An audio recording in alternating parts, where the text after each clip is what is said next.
Usa ka pagtuo, usa ka tingog, usa ka katawhan.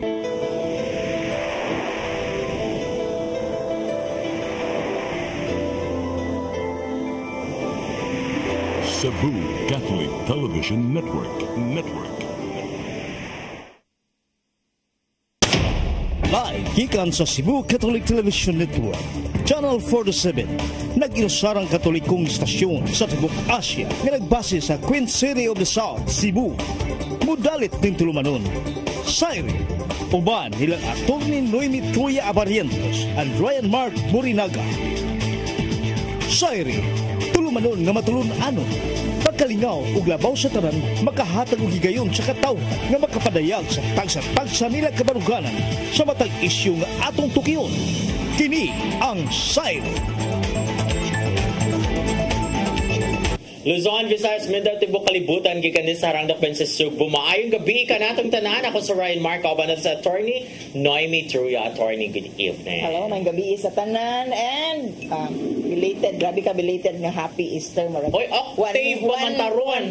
Oh, Easter gihapon ron kay octave pa until Sunday, which is the fiesta of the Divine Mercy Sunday. So, sakto gihapon ang greetings na happy Easter sa tanan. Kaya wala na ba tayo programa last week? Yes, so muna siya unya. Hopefully, naka-receive mo mga grasya. It's a sad, actually, sad nga Easter, no? Nato, no? Kay our Pope passed away. He's called the People's Pope. And karong adlaw, ang iyahang burial, di ba? Yeah, Saturday. Pero murag ugma pa siguro. Lahi man sa time kuan dito. Saturday sa ilaha. Murag Sunday dere sa ato siguro. Una man ta. Oh, yes. Nabi ako kuan na ana kay wa man kay ko nag-uol pag kahibaw na kung namatay si Pope Francis, because for me parang that was coming already and ganarasag ko nga makakuan na siya, marang pahuway na siya ba kay kapoy na kayo. Gapoy kay tuyang appear pa siya the day before he died. Yes, pila to siya ka months man siya, di ba, sa hospital fighting double pneumonia, illness, no, sakto na gyud sa edad. Pero still sad, no? Daghan ba kay siya reforms nga na institute sa church, especially ang kaning mga abuso sa mga pari, no, mga sexual abuses, apologizing on behalf of the Catholic Church para sa tanang mga sala, no, over time and over history sa simbahan, sa katawhan. Actually, it came as a surprise because pag Easter Sunday manggod ni gawas pa manggod ang Pope. Yes, last appearance niya unya moto nagto ang mga tao nga is doing well. Kay ni gawas man gihapon siya. And then niingon day siya sa iyang doctor gyud sa head sa iyang medical team nga nag-uul ko siya kay kato for the first time dili na siya maka-wash and kiss the feet of the mga piniriso there. Murag naman siya iduaon good pirmi nga prisuhan basta Kwaresma unya or Semana Santa unya kato pa for the first time dili na niya mabuhat ang usual niyang buhaton to the it was today's last appearance na lang yun, no? And karon ang mga Pinoy are very optimistic nga ang mahimong sunod nga Santo Papa si Bishop Tagle, no? Unya ningon taon ang CBCP ayo taon kampanya. Because it's not an election. Dili na siya politika, dili na parehas ato ang election dili nga ato ang i-project ang personal sa kanang imuhang kandidato, no? So murag gilad kayo paminaw. So it's CBCP appealing to the Filipino people nga ayaw taon himo ang murag eleksyon nga murag circus ang kaning pagpili sa sunod nga Santo Papa. Bisag ganahan man ta of course nga si Bishop Tagle ang musunod nga mahimong Santo Papa kay of course he is always a pride sa Filipinos, no? And it's about time siguro nga naana po'y mga Santo Papa nga magikan sa ubang parts of the world, no? Kay si Pope Francis was from Argentina, murag the first from Latin America. So niya karon Asia na sad. Mangita tag Asia or Africa, no? Basta outside na sa European nga kuan. Pero ang pagpili man gud sa Pope is nara gyud sa Espiritu Santo. Mao Dili man na siya ipangumpanya. Even the unpopular na kanang contender, na siya chance. Everybody has a chance nila kaning part sa mga unsa na sila mga cardinal so naa na gyud na no sa wisdom o sa Espiritu Santo no nga ilahan ang butaran right after sa burial ni Santo Papa mo na ang panahon nga mo pili na sila no sa mosunod nga mamahimong Santo Papa. Actually wako kauyon man ato nga nanay daghan kay katong mga sige nagpang-interview ang mga media about ni Tagleb, pushing for Tagleb to become kung nga lubo pa man ang taon na lubong ang Pope niya anong yung discussion mo na manikin sa mo puli pwede ilubong sa ang Pope that eventually ang CBCP ni issue na yung statement nga ay mo pag inaanaoy nga mga panya mo for Tagleb because it's not an election, it's not a political exercise. So pero dili man gyud siguro kalikayan, I would understand nga consequence man gyud na siya sa pagkamatay sa Santo Papa nga naagyoy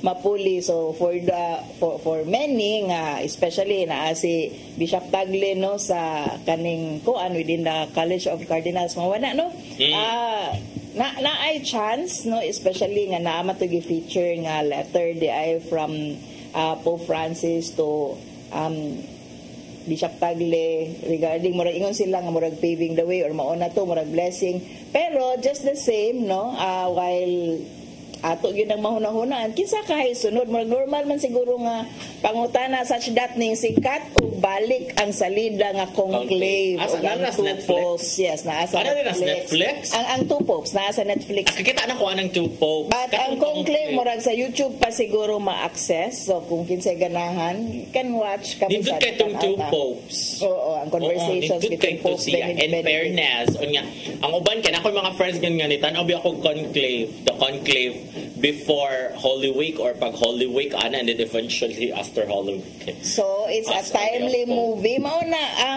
para nako di kalikayan nga maguna-una gyud kinsa kahay mo sunod no especially kay naa na tay murag mga duol-duol but then yeah it's para nako it's still a good thing or a good time para ma-reflect nato ang kinabuhi no ni Pope Francis ang iyahang mga advocacies nagkalain-lain nga mga iyahang mga beliefs no ug iyahang mga ideas nga nakapausab sa ato ang pagtan-aw sa simbahan no ang iyahang paghangop sa LGBT community no ang non-condemnation no niya sa LGBT community ingon pag siya we must apologize no kay grabe ba ang bigotry sa simbahan against the LGBT community so nindot siya nga i-reflect nato unsa ang mga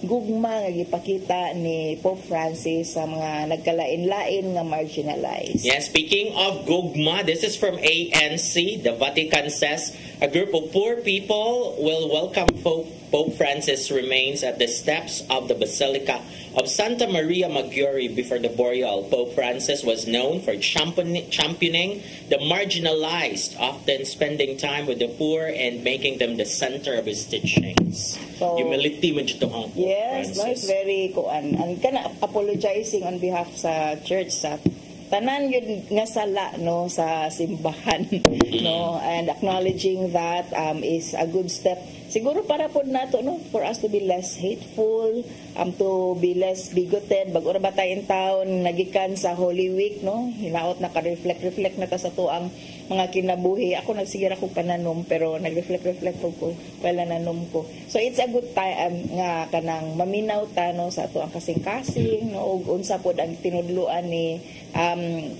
ni Pope Francis. Oo, so mo na siya ako kay basic kay may panatak yun sa mga kuan. Grabe ka dagang pilgrims. Jubilee passport ba? Oy, kung kamo Catholic mo namoy mga Jubilee passport, most likely we will see each other. Nagabot niyo sa Lourdes or Shrine of Our Lady of Lourdes sa Ponta Princesa because I am the San Pedro there.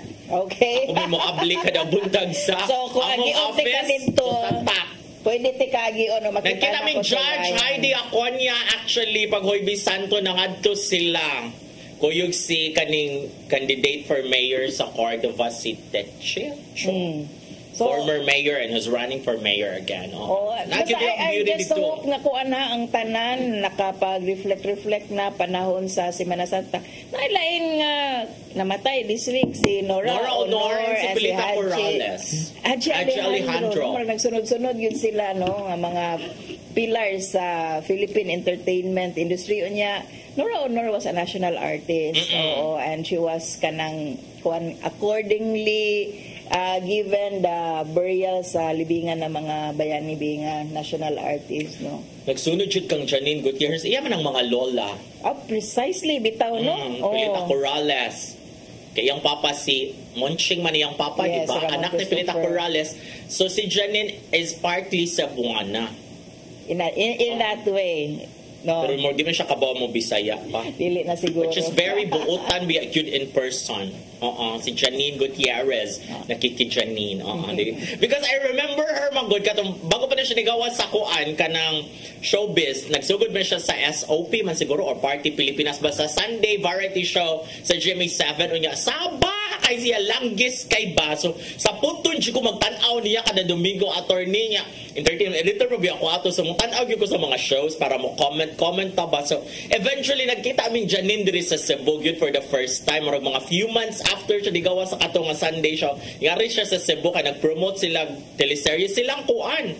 Silang Alden Richards murag alakdana mo siguro to nga show. So pag-abot niya ako siyang giingnan.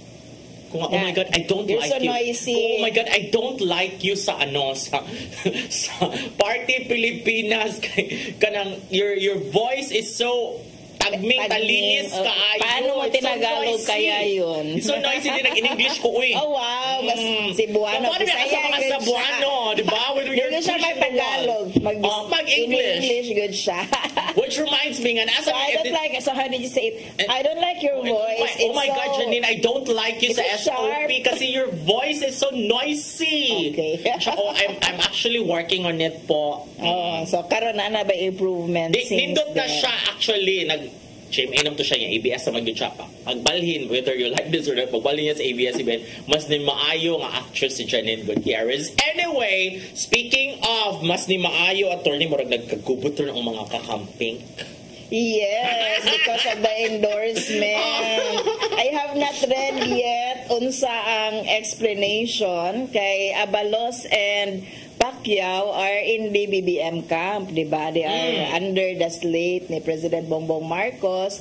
And ako personally, I don't see them having exemplary record in terms sa kanibang atong usually associate with President VP Lenny kanang kuan yun, no, good governance, no corruption issue. Noon si Pacquiao wala man na siya issue sa corruption. Ingon si kuan in fairness nagbasa ba ako, no, but it doesn't mean na kung gi-endorse siya ani nga kuan is mo follow gyud ka, like you close your eyes and mo butar sa gyud ka, no, but imo sa gyud nang i-consider. But dibasa ko sa kang Lenny nga kuan sa balita sa Rappler ni ingon si Lenny na si kuan ko, no, si Abalos manggod is magsige na ko og ngadto sa Naga kay sa Naga ra man niya gi-declare, no, nga she is supporting Abalos and kung ano. Pero mao nagyapon na. Nationwide nagyapon na. So, ingon siya, still a national figure. Bisag, nga bisag sa Naga ra ko ring dagan karon ha.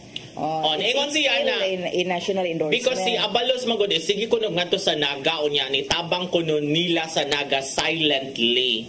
So it's about time nga mo tabang sa siya. And then as for Pacquiao, ingon siya kanang di siya makalimot sa katong kandidato na silang Pacquiao daw was kind to her bisag nagkontra sila pagka-presidente in 2022. In fact, pag ngari nila Cebu, nag-abot sila diri sa Cebu, gipangutana ko na siyang Pacquiao kung bulletproof ba imong sakyanan. Yan, ingon ko na si Lenny nga, no, it's not. So, ingon ko na si Pacquiao nga, pahugmunti ka para kitang duha safe ta per me. Actually, kung mauran na nga mga rason, one of those. It's murag isa na sa proof na ano ningon siya na kind si Pacquiao because they're kontra ba ya? They're kontra Ako doubt sa ubang mga kandidato nga atong makit-ano nga bati man ni siya pero in person kanang mga mayor ni sila mga batasan kay I always mention that no natay daghang mga kailang nga mga mayor gid sila mga tao but because of the political parties in which they are associated with mungila dato ang tanaw nila.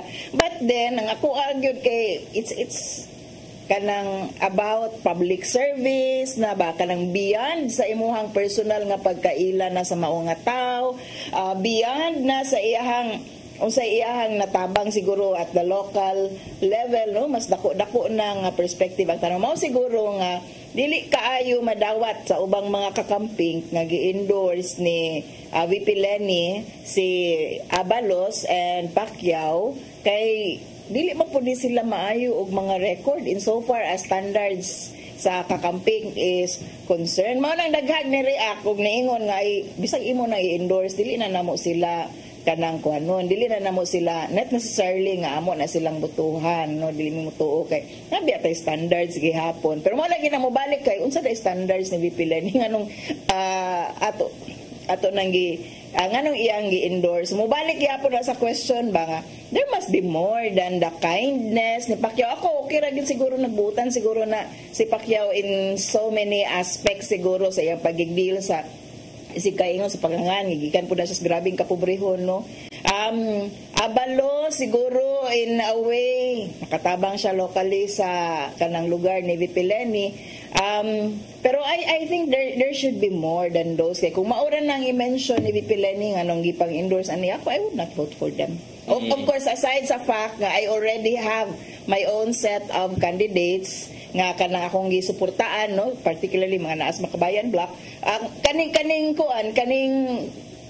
additional nga mga pwede nimong ibuto i-consider, magtanaw ka kung sa mga endorsements sa imong uban nga ipangtuhuan ng mga kandidato.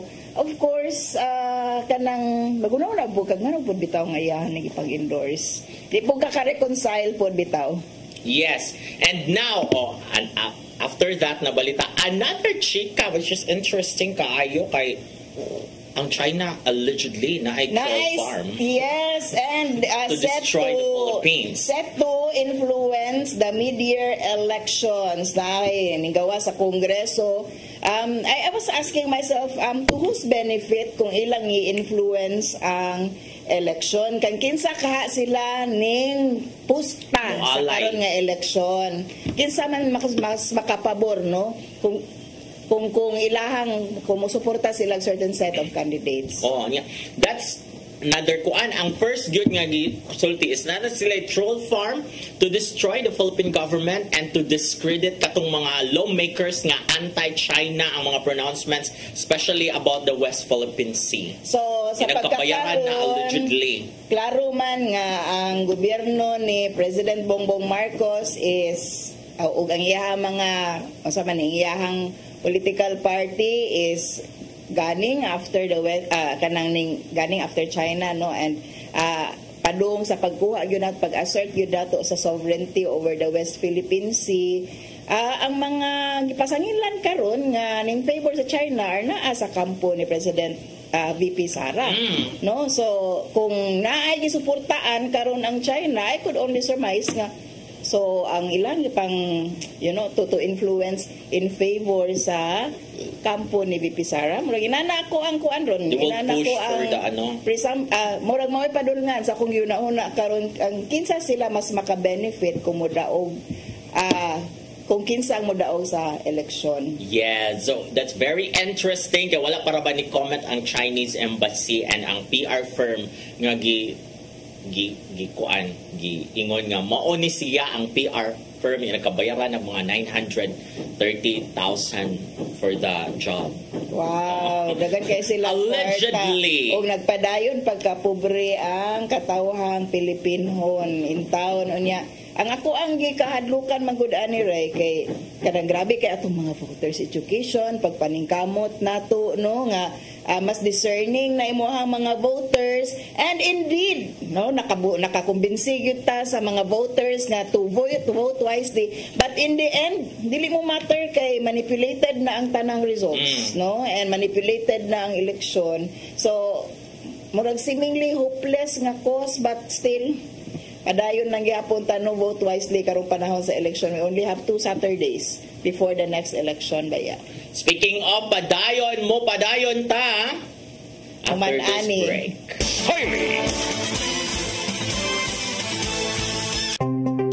Discover the beauty of the Philippines.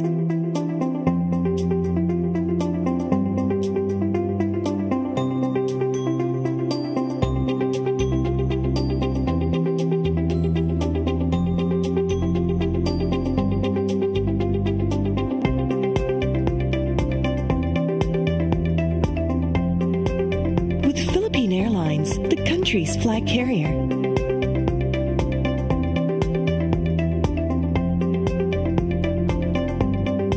The airline that lets you feel the warmth of the nation.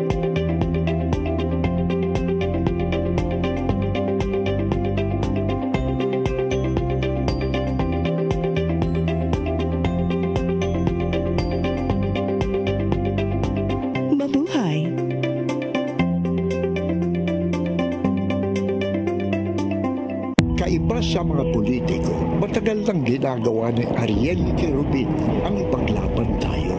Kahit sariling buhay inaalay. Ngayon, iba ang laban. Pero tuloy ang misyon ni Ariel Querubin, ang ipaglaban tayo. Kung medalya ang sukatan at hindi pera, si Ariel Querubin ang ating bayani na karapat-dapat sa Senado. Pag may Ariel Querubin sa Senado, may bayani tayo sigurado. Ito ang programa kung saan magko-collaborate ang ating mga ozone na doctors para ibahagi ang kanilang kaalamang medikal. I believe with all my heart that the Lord is allowing us to understand that He's the one who are extending this life and we have to take care of our body. Yes. Matag episode, among ipaambit ninyo ang mga healing testimonies. Everyday pag-gising mo, iisip ko kung ilang taon na lang yung itatagal ko, yung ganun. This is your path to a new start. Ozone Med Wellness Clinic New Start. Napapanood every Saturday, 8 to 9 a.m. Og ang replay airing matag Miyerkules, 1:00 hangtod 2:00 sa hapon. Dinhilang sa CCTN Channel 47.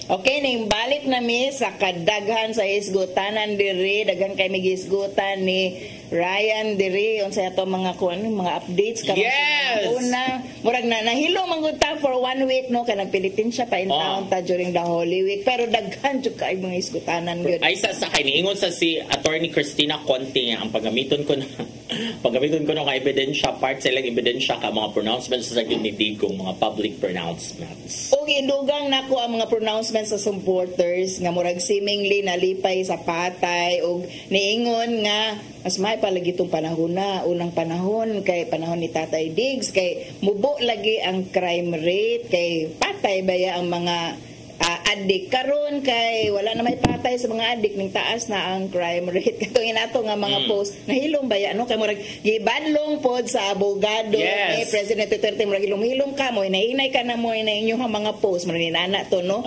huwag mag-admit, which actually I also posted about that kay klaro na jud kayo and indeed magamit good against President Duterte. 421 pieces of written evidence amounting to 8,565 pages.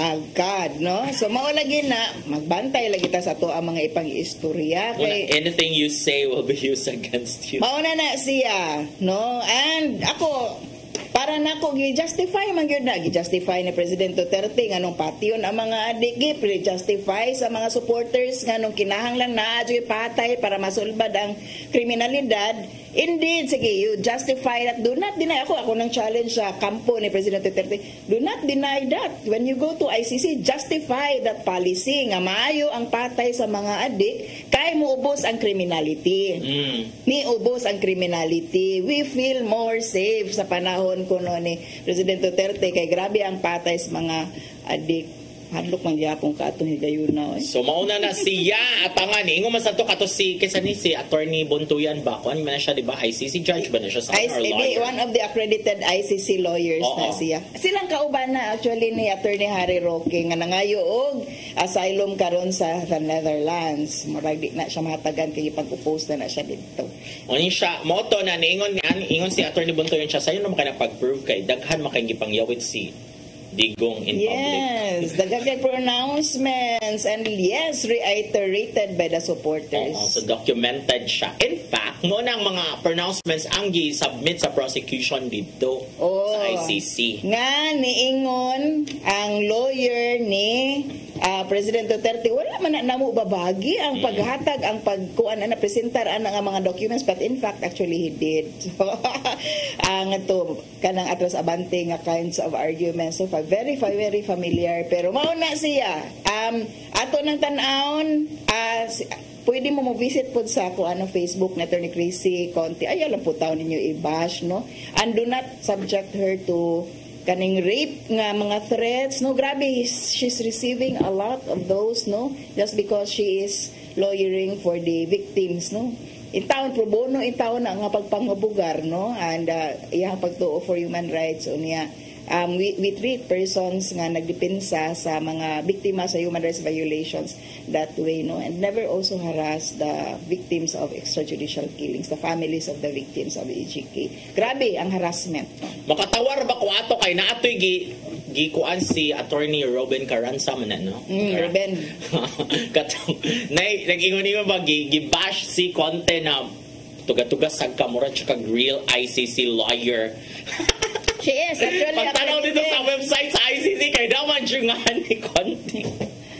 Mo na ingon si Carranza nga she's a real ICC lawyer. Yes, because they have to be accredited for that and they have to go through processes for her to openly declare herself. That means she is kay lisod jud kayo nang ipamakak, no, and indeed na lista. Makita biyan na sa database. Everything is a click away na lang bayaron. Hindi ka nga part ko ani nga organization atong tan-aw dinabad ka dito. And you'd be surprised no nga everything is a click away pero dili man lagi ni maka-verify kung unsa ka katuhuan ang mga declarations, dili maka-verify kung unsa ka katuhuan ning mga fake news nga manggawas. So balik gyapon ta in town, no, verify and validate kung unsa may inyong ipangmasa, kung unsa inyong ipang share. Okay. Okay, so there you go. Marin sa atong hisgutana, very interesting. Ang atong first topic. Karon, yes. No. Pero kuha na po taron about na po ta ni President Bongbong Marcos murag series about VP Sara man ta.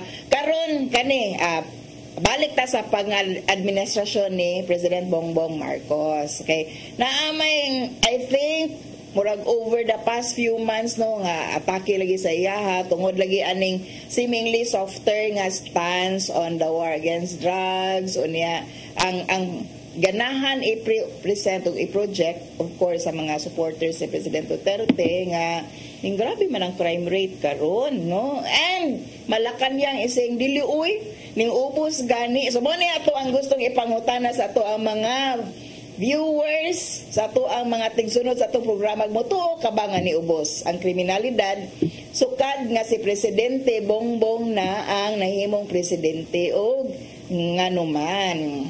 I don't, di ba kayo ako feel out na yung mga kuan na yung mga kanang murag usay patawagan na kanang mga dili jud siya regular kanang na yung mga nakalimot ko sa term. How exposed are you to criminalities nowadays? Wala naman ko. I feel safe. You feel safe? Panahon ni President Duterte. Kato makuyawan ko inung ko ato kay daghan makay nangamatay. So feel good ni mo ron siguro. Safer karon. Mura mo siguro na ang saktong pangutana. Do you feel safer karon sa panahon ni President Bongbong Marcos than sa panahon ni President Duterte, no? Kay ang assertion sa Malacañang ni ubos man ang kriminalidad sa panahon ni President Bongbong Marcos. Yan na sila statistics to show that, no, kung ato ning i-cite ang kitsa ni gikan ni DILG Secretary Rimulya, no, ning ubos ang crime rate, no, pag down by 62% kung ikumpara nimo ang entero nga term ni President Duterte o term karon, no, during the same period sa panahon ni President Bongbong Marcos. Though we're talking about the first few months, first few years ni President Duterte, 62% ang diferensya going down. So kung moingon ta og mas safer ka atong panahon ni President Digong, murag dili tinuod, no, base pod ni sa statistics nga gi-provide sa PNP. 83,059 crime incidents occurring nationwide. from July 2022 to July 2024, covering first 2 years of the administration of President Bongbong Marcos. Dako ni nga decline to 217,830 crime incidents during the same period from 2016 to 2018 under the administration of former President Rodrigo Duterte. So ako as a lawyer and of course former no na sa media sa una no, we always verify facts according to record. Comparative nga analysis nimo kay ako dili ra ko mo base ako ang personal nga experience ko. Based ako primarily sa akong personal experience. Yes, I don't feel safe sa panahon ni President Duterte when naalay mo kalit og katumba sa imuhang tugkaran no. I really experienced that. I was fetching my son at the time, gamay pa nga bata, karon dako mas taas pa siya nako. And ning-agi sa ko ang tapad, pila lang ka seconds later, nagbuto-buto na patay na ang niagi sa ko ang tapad. Wa ko kasuway. Ana nga experience karon, although I have a lawyer friend nga nakasuway similar experience I shared unsa akong experience kay it's actually a traumatic nga experience on my part. Ang imuhang kabalaka kay ang imuhang anak kuyog nimo no, and ang pag kanang mag-normalize gani ka sa criminality nga murag naa naman gyud sa imuhang tungod kanang nanag gyud sa imuhang tugkaran ba. So para nako and a lot more experience sa panahon ni President Duterte nga within the vicinity sa school no naay pamusilon. So, dili gyud ka feeling safe. Bisan pag may kasagilang mga adik raman ay hood no nya ako aktivista man ko. Target man gihapon ko for such kinds of attack. Kung adik ang ipang target for the killings karon for their seemingly depravity, kinsa sunod nga ma-target ni nano ang gihapon og patay no. So, ang ako dili gyud ta ma-feeling safe atong panahon na, and mo na I would always base siguro sa statistics nga ko makitaan. Dili similar akong experience karon, although natay separate nga experience po no in harassments and attacks. Dili na nga scale kung magisgot lang tag murders no. Petty crimes mura og same ra ni siya, murag maura ni nga statistics, napoy laing statistics nga gi-release 6 days ago, crime index down by 60% in Metro Manila during sa Holy Week daw. Comparative gihapon compared to other parts of the year. So, ang pulis pasultion, safer sila karon. Of course, dili matuwaan na ang mga supporters ni President Duterte. Oo, natay mga reactions din ha. Yes, naay mga reactions. Unsa man nanuka sila? Or nangatawas sila. Nakoy isa na nalingaw ko sa iyang comment. Na iniingon diri nga say ni ubos kung sila pasultion ni ubos unsa man ang ipangpatay di na krimen, daghang magipangpatay pod panahon ni President Duterte. Kung i-base lang natong mga personal experience no. O ang niubos ra kuno ang rating ni President Bongbong. Si kuan din si Lee Shangyu. Insik siya. Ang ganina si Rowin Garcia. Nailain diri si Jonsky Quiros. Ang nagdamgo raman, ang damgo bali naman sa tinuod. Si Eliasar Demetundag, us-us pay panti kaysa kriminalidad. Si Rans Irinsik ni ubos, ang rating radawang ni ubos. Si Wenlet, kada adlaw naman gani noon hadlok na kaayo o gawa. So depende ra gyud na sa personal experience. Ako I would base my kanang judgment on kanang statistics lang gihapon, although I know nga statistics can be manipulated. Yes. Also pwede good usbon mga rating survey. So imo nga nang i-check and counter check also. Kani akong perception is based on statistics no and verifiable nga record. Yeah, you can check the crime rates po no. Ang krimen dili la about petty crimes, snatching, robbery, etc. Dili na lang patay no. Kana day mga fake news krimen gihapon na. no kaning paghimo og mga lain-lain nga klase nga kuan nga kanang violation sa anti-cybercrime law nato, krimen man gihapon na. Kung nagkadaghan man gihapon na karon no, online na gani nga mga krimen.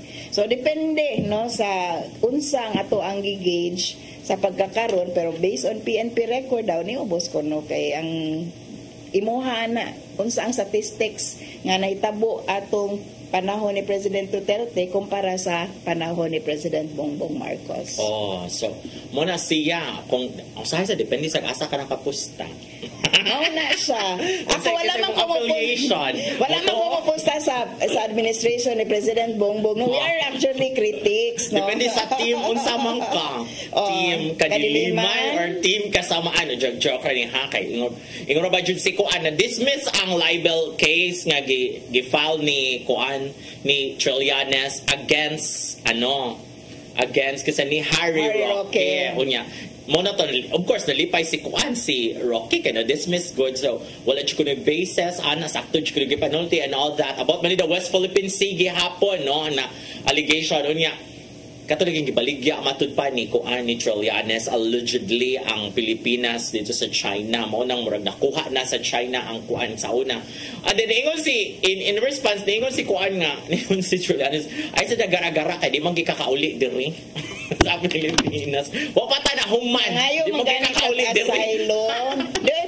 Pwede gid na siya muli, no? Pwede siya muli. Bring back Harry Roque home gani ang panawagan. Uli na diri, no? Pero karan siya Pearly Shell. Ano Pearly Shell?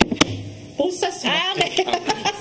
Ay, loading sa takaro, no? Gikan pati sa to ang reflection of face. Pearly Shell man siya. Pero wala pa man siya nalutsa na warrant. Wala pa siya nigawas nga warrant, wala, diba? Wala, actually. Sa kung pagkasabot na sa Quadcom office. Ang iyahang warrant is diri sa Congress. Pero kung sa kaso, wala pa tayo sa resulta sa kanang gipasangat nga complaint ngadto sa Department of Justice. So dili pa na siya sa korte gyud nga warrant. Yes. Pwede pa gyud na siya muli diri no and assert his assert his innocence. Uli na diri Harry Roque. Onya kung uli siya diri nga dali-dali og gawas ang warrant. Hananas Roque gawas sa Di man na actually as a lawyer anticipate na gyud na siya ana nga kanang scenario no nga gyud nagpaabot nga warrant of arrest sa iyaha no basig who knows no mukalit lang issue og resolution ng Department of Justice matter of days no mo ikaybaw nga naa siya diri so mao po na yang i-anticipate una nga nangayo gyud siya asylum didto sa the Netherlands. The irony abi na kong dili mangayo og tabang sa laing nason. Unya murag maglisod man siya ana murag di man na mo agree ba maglisod na siya kay ipang-trace pa yan na dayan. Tan-aon ra unsa ang rason nga nung nangayo siya asylum unya unsa ang validity. Unsa ka sakto ang maong rason no kay kana di man na political persecution, he committed crimes, he allegedly committed crimes. Ang iyahang wala pagtunga nga to sa Kongreso actually sa man na og treat sa the Netherlands kung maingon sila hatagan nila asylum kay di sila ganahan nila i-shield from the kanang warrant of arrest gikan sa Kongreso si kuan di ba mura po na siya og interference no sa processes nato diri sa Pilipinas nga mao ilang giingon nga kanira ba nga ICC interference ra ba na sa to ang processes diri sa Pilipinas. You cannot invoke no the same things that you are attacking other people with no hindi ka mo pangayo og lain nga kuan tabang gikan sa laing nasod ka no kay nakita atong kaugalingong processes diri so kauna na Harry Roque. So but then gifile na sila laing kaso silang maharlika katong the Polvoron issue. Katong ingon ako sa ka-vlogger nga si Harry Roque man ang alleged mastermind nag-meeting mami dito sa Hong Kong niya ipagawas nga si President Bongbong Marcos nang nagsabo kuno hay unya Polvoron ra daay to basta siya nag-manipulate gipasakaan siyang kaso ato na sad sa NBI so duha na iyang kaso katong trafficking and this one mao nang dili na gyud na mo uli si Harry Roque but if he really believes in the justice system sa Pilipinas kay it's working kay mao may kuan assertion mao man ay defense ni President Digong no nga wala jurisdiction gawas nga wala na ta sa ICC and the justice system is working in the Philippines so dili ra gyud kinahanglan kinahanglan kay mura man nag last resort ang ICC, no, dili man na sila supposedly mo interfere kung naara gyud justice system working here sa ato ang nasod, and pwede mangita og remedy ang mga biktima diri, and kung wala gyud na mo nang you go to international courts and tribunals, no, kay wala na gyud kay makita nga hustisya diri sa ato ang nasod nya. Ningon sila nga man na it's working, no, and in fact na magay mga nakumbikto na nga mga pulis, nanamgi nang kumbikto nga mga gipang-chargean tungod kay nangamatay, pagpatay aning mga alleged nga mga addict, no? So it's really working. So Harry Roque, go home na kay the justice system is working na. Okay, so much about Harry Roque. Our next topic tonight is ang bugas na dugay natong gisgutan duha na takatuig aning mo abot makahag 20 pesos ang bugas kay maura ba ni campaign call ni President Bongbong Marcos, no, paabto ni og 20 pesos, and people were laughing and were kanang dili gud sila mutuo anang 20 pesos nga bugas. Apil na po ko, di po kumutuo nga moabot og 20 pesos ang bugas. Karon this week no ni ari si President Bongbong Marcos together with the DA, Department of Agriculture Secretary Francis Tew. Nga ningon sila nga no, it's within reach, no, magpilot na ta aning 20 pesos per kilo nga rice diri sa Visayas, no, region 6, 7 and 8 kay mao kunoy daghan pa og supplies bugas, no, and we will have that next week. So naana kuno tay 20 pesos nga kilo sa bugas sa sunod semana. Pangutanan nato karon, mutuo ba mo nga matinuod na gyud ang tag 20 pesos nga kilo sa bugas nga mulungtad among gisumpayan mulungtad hangtod sa 2028 sunod eleksyon. Ngano man gihapon kumutuo. Dili siya actually in reality dili magyud siya 20. Because ang truth ana is kana nga bugas tag 33 pesos jud ang kilo. I-subsidize sa gobyerno. Artificial siya nga kuan nga kanang klase sa pricing, no. So same ra gud siguro gihapon to nga tag 50 ang kilo nya i-subsidize lang sa gobyerno ang 30 pesos, 35 pesos para mo 20. Ilad-ilad gihapon siya. So di gihapon siya tinuod para nako, and I don't think it's sustainable. Yes, kay hangtod kanos aman magsigig subsidize ang kuan ang gobyerno. LGU man na. Ang 650 ang mubayad ang LGU, ang another 650 ang mubayad ang national government. In a way, ato araga po ng mga kwarta ang gigamit 5 billion og subsidize. Ang kuan 5 billion ang gi-budget para aning kanang proyekto, kanang flagship project nino murag kuan siya kanang pilot test, ang Visayas test project ni siya kung how it will work muraog nya sa sunod kuno mahimo nationwide nya na mga critics ingon nga wala oy vote buying ra na kay padung nag-eleksyon nya maningil na pud ang mga tao kay mao ni panawagan ni President Bongbong 2022 daghag na budol ani including mga supporters sa President Duterte, no, butar kana 20 pesos kada kilo nya mo 3 years na lang wala man gihapon ta ka experience. So karon kay just before 2 weeks before the election kalit lang mo ingong nana oy no reality na ang 20 pesos. So di po dako mawala sa kunahon ang pang-election good ni nga kanang piloting, no, para pagpakita ba nga dili lagi to budol, tinuod lagi to klaro lagi ng 20 pesos, but yeah, ilan-ilan gud siya, dili ko po kumutuo. And then also, kuan man siya, ang pangutana ana lagi hangtod kanus aman siya because pilot area ang Visayas. Unya, tan-aw nila kung mo succeed siya diri sa Visayas, himuon na siyang nationwide until the end of the term ni President Marcos. So that will be 2028. Unya, ang another pangutana nga sa Visayas man.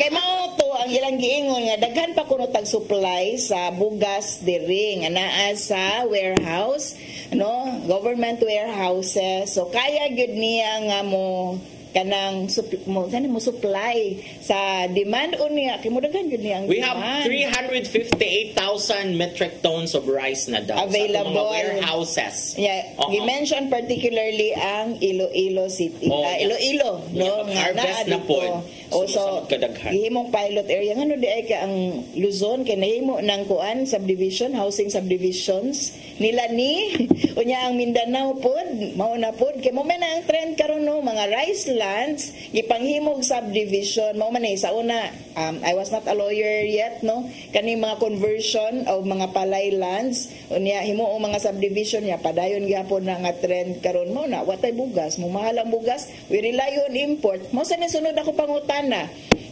unsa ang quality sa bugas nga tag 20 actually dili gyud na siya I don't think baho na siya nga kuan kay mao man gyud na siya ang presyong mga imported rice man na siya.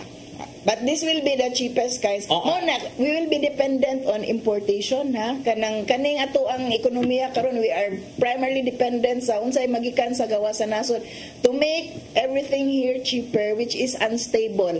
US is now imposing 20% tariffs on products gikan sa Pilipinas no going to the US. So nya kita ra ba wala ba tay kuan, wala ba tay similar nga protection. And pwede gud ni sa ongoing trade wars mo mahal ang mga imports no gawas kung wala tay buhaton no while US is protecting itself under Trump no ilang ekonomiya Canada is retaliating so are other kanang countries. China is also retaliating kay US is going against China kita in taon makot in a crossfire dili na naka-stable ang kaning supply gikan sa import no and we are relying on this para mo barato ato ang mga produkto diri. This simply does not work no I don't know how sustainable ang ato ang reliance on importation is kung gasalig ta og mga imported nga bugas nga Ginoo ko agricultural country in town ta we should work on our own production siguro to make the 20 peso per kilo nga rice workable and attainable siguro no so more production of rice dili na reliant on importation mo na siya akong pangutan mo na siya akong primary issue gyud nga nganong sige man tag import so naagid problema sa production what is the problem bothering the farmers especially kani mga rice farmers so dapat mo na siya atong sulbaron dili kay sige lang tag import and then subsidize para maka-afford ang kuan. Plus, another thing, dili ba na for everybody ang 20 pesos nga kilo sa rice. Pamilion ra kato ng mga beneficiaries sa itong mga. So, mura gihapon, dili gihapon ang tanan ang maka-avail. So, dili gihapon ni siya workable, no?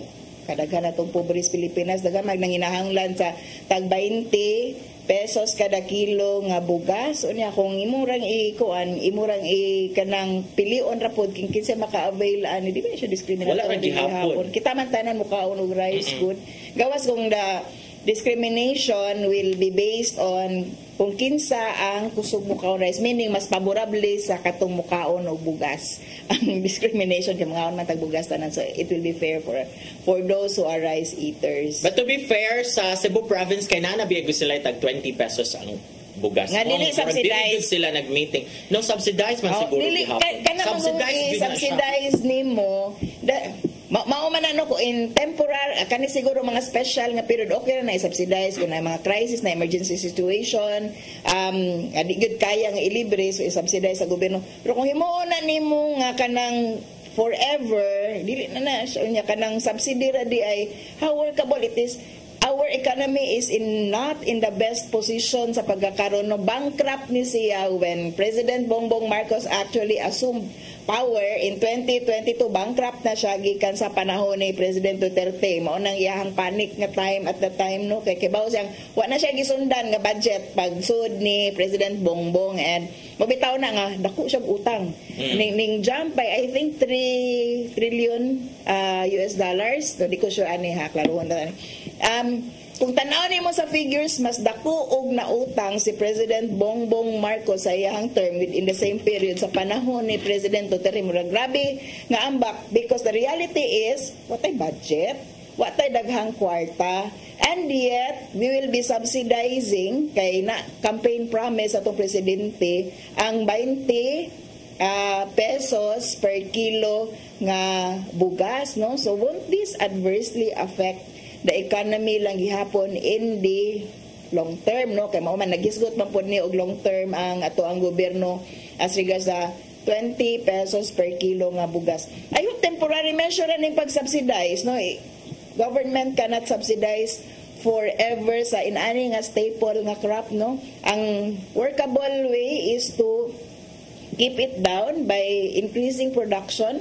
So nakatabang siya sa ekonomiya sa mga mag-uuma, increase the gidaghanon, no, gidakon sa rice fields, increase the yield sa ato ang mga farm, increase the quality, no, sa ato ang palay para mas kuan siya internationally, kuan siya kanang competitive, no, kung ikumpara nimo sa ubang mga nasod. Kay kita in taon mas ganahan ta mamalit og imported karon kay mas barato, mas nindot og quality. Kaluoy in taon sa tuwa mga mag-uumaan kana the 20 pesos per kilo nga rice is not workable kung subsidized, wala pa gyud tay suporta sa tuwa mga mag-uuma.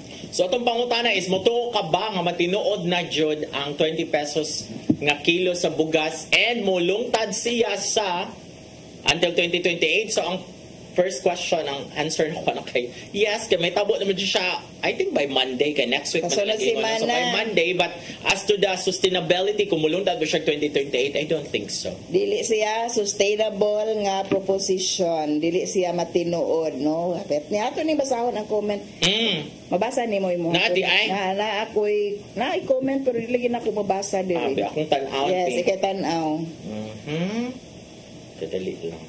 Sige na kuha, ina nag-delete mong di mabasa. Di ba kita na ko sa lain, pero di kung dili na ako direkta sa ko ang, let's see, sa ko ang numero. Take basa. Daghan man kay ning reaction dire. Sa imong bugas? Dili sa kuan, sa CCTN jud na. Yeah, sa Welnar Gonzales Banson, motuo lang ko kung naanay actual. Matinood na lagi inigaw. Monday siguro. Si Belinda Baid Arsuki, motuo pero di lalimpod iyang paninguha nga unta mo barato ang bugas, ang nakaapan lang nganong dugay kay tungod pud sa mga mag-uuma nga di pud sila maalkansi. Sabi niya, pangarap ko maging 20 pesos ang bigas sa wala pa siya mapresidente. Daan nang ni mahal ang bugas, pero kining uban mga anti-administration bisan unsaon di jud na moto or dili nila makita ang paningkamot ni PBBM kay sila buta bungol kay di sila oyo ni PBBM. Yaw lang mo kasuko mga anti-admin ha. Comment lang mo inyo, lain-lain tag opinion. Ayaw lang reply diri lang peace, pero naman reply si D. Kangaro. Belinda Baid, sakto gyud ka ma'am. Kitang tanan ang andoy mo barato ang bugas, magtinabangay unta di magdinaotay. Labi na sa presidente nga nagdasa nasod atong tabangan ni butar man ta or wala. Nitubag si Belinda kang D. Kangaro maujud unta tabangan og sulbad dili kay daoton nya sa wayon pa daghan pang bati comments labi na dili kaalyado. Si Rans, tuo ko nga tag 20 pero dili na hangtod 2028 after election rana taman. Ingon si Yari Sebi, Rans, ang pangutana ngano sa Visayas raman tan-aw siguro nila arita Cebu kay mga uto-uto dali rama bodol pero man natog explain nimo no nga daghan man sa Iloilo good. Oo. Belinda Baid, tapang lang tag-ampo ang mubarato hangtod kano sa kutob di na lang ta mag-bad comments kay mo samot tag kalisod si Zograba, yung nekra di ko kabasa. Sugod na sad sa 20. Alp Ed, mahal kumpra sa bugas unya baligya og barato sa gobyerno para makadaog sa election pero alkanse ang gobyerno kwarta sa mga tao giwaldas giluto sa kaugalingong mantika. Oniken ko lapot, di ko motuo ka na galing I love you, lisod na tuuhan. Martha Enero, ilad na pod. Ayaw na yun mong patunto ana nila si CMU. Usay kras oras tubay anang pang-uplok nga pang-ulo-ulo sa tao. 20 niya, ang tumoy sa 20 kalisdanan sa tanan. Pag-usab sa batasan o pag-abog sa yawa ang angay itapi kay sobra ng kabalbalan sa mga panghitaboy. Asa kag 2 kilo sa baboy, sinsilyo na mahibilin sa 1K. Ibrahim na Donsa, katong bugas nga halos dili na maong baho lagom pa kayo. I don't think so baho na siya. Ay sige pangati call ingon si Evelyn Reboton, RRM Ripdos ayaw pa budol jud kay naglisod na sila kanang ganador itag 20. Angela Lee Algones, minimum wage earner, dili pwede makapalit. Only 4Ps, PWD, senior citizen, and SP. Unsa ng SP? Student privilege. Flor de Liza Gerades Barasan, tuo ko liwas election, balik na pud nas mahal. CMU daan na abagoy tinud-anay nilang binuhatan. Ariel Calves Sabelio, onya na kumoto og may resulta na og may mapalit na nga 20. Dandilito Subang Jr., dako kayo ng tinuod mo, butar usa mo para ma-implement lami jud barangon animal. Rebecca Rama Ambrot, yan Bakalya election time. Elizarde kay isip-isip ra man niya ha. Teresa Diaz, gibuguan yun ay. Moto si Teresa Diaz. Okay, so daghan di kang reaction. O, kasagaran, di sila moto o. Na, kay di lagi katuhuan. Ako ang sustainability, kaya man na, no? Kay with the subsidy nga kuan, gihatag sa gobyerno sa kada kilo nga bugas nga imuhang gikaon, that will be kuan, that will be realizable. Ang pangutana lang is how sustainable that would be. Moabot pag yun nag 2028, I don't think so. Di siguro nakabot og December 2025. Sakto yun lang pananaw sa uban nga pang election ra gyud siya, and kung napay magpabudol gihapon ani nga promise, ayon saon na lang gayon. Pagpabudol lang mo ay nabudol na bitaw mo sa akin. Ito na sad out. Napay better candidates ayaw na mo pabudol in town, please. Okay, wala tayong panahon. But before we say goodbye, let us say thank you sa PAL, na Archbishop Jose Palma, ni Naday Diana Limchua, ni Tatay Dodong Limchua, ni Robert, ni Inday, si Matmat, si Mabel, si Joanne, si Brian, si Nilo, og si Ferdy. Yes! Magkita nagbalik sunod sa Badupuhon, din nilang siyong paborito kasaw, matampani, hapon. Siren!